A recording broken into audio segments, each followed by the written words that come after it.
Salutations, je fais cette petite vidéo donc pour vous montrer comment est-ce que l'on va hum, utiliser Docker. Je vais vous montrer la base des lignes de commande pour créer des conteneurs et les lancer, pour ensuite les supprimer bien évidemment.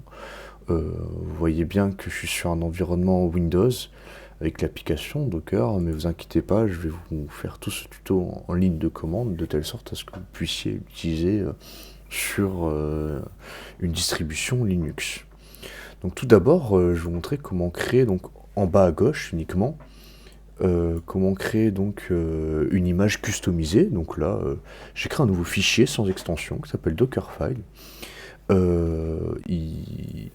Il va créer une image à partir d'une déjà existante, c'est Python, la dernière version.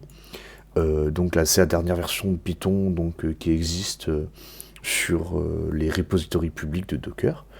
Je vais lui donner un nouveau chemin pour travailler, donc chemin par défaut.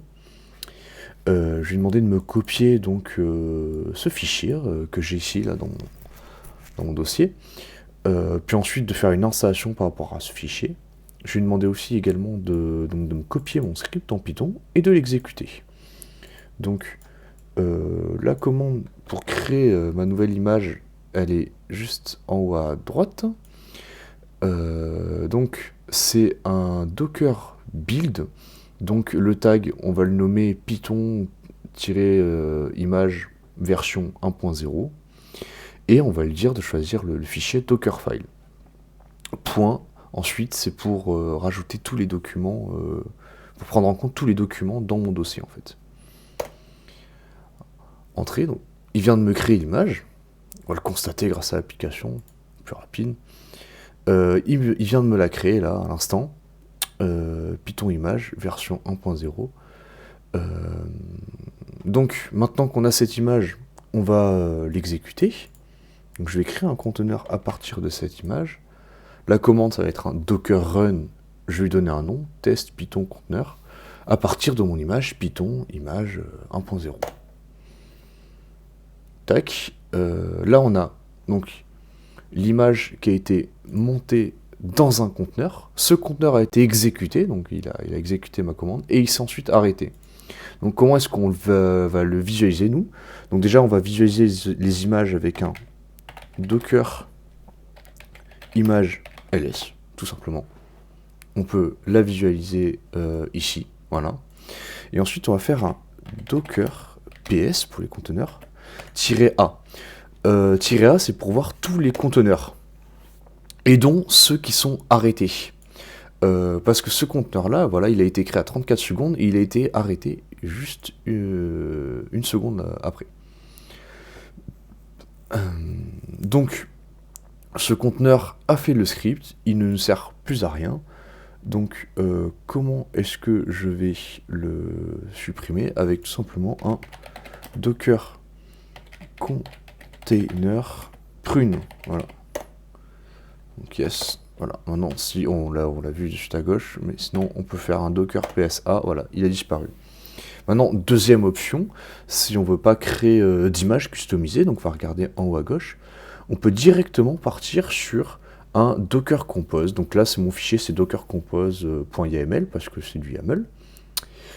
Et là, ce que je vais créer avec ce Docker Compose, c'est carrément un cluster. Donc vous pouvez bien voir, là, il y a un petit Nginx. C'est parce que j'ai deux conteneurs, deux futurs conteneurs. Le conteneur Python et le conteneur Nginx.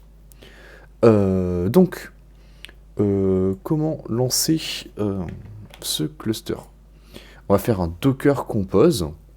-p, donc ça va être le nom du cluster, le test Python cluster, -f pour lui indiquer les fichiers, donc ça va être dockercompose.yaml là, et up pour le lancer.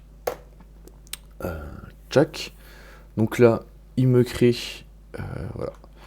Il m'a créé le premier conteneur Python, il a exécuté le code, il a quitté juste après, et là, il m'a créé le conteneur Nginx. Le conteneur Nginx, que lui est un service qui ne s'arrête pas. Donc il n'a pas été du tout quitté. Là je vais faire juste avant, je vais vous le montrer.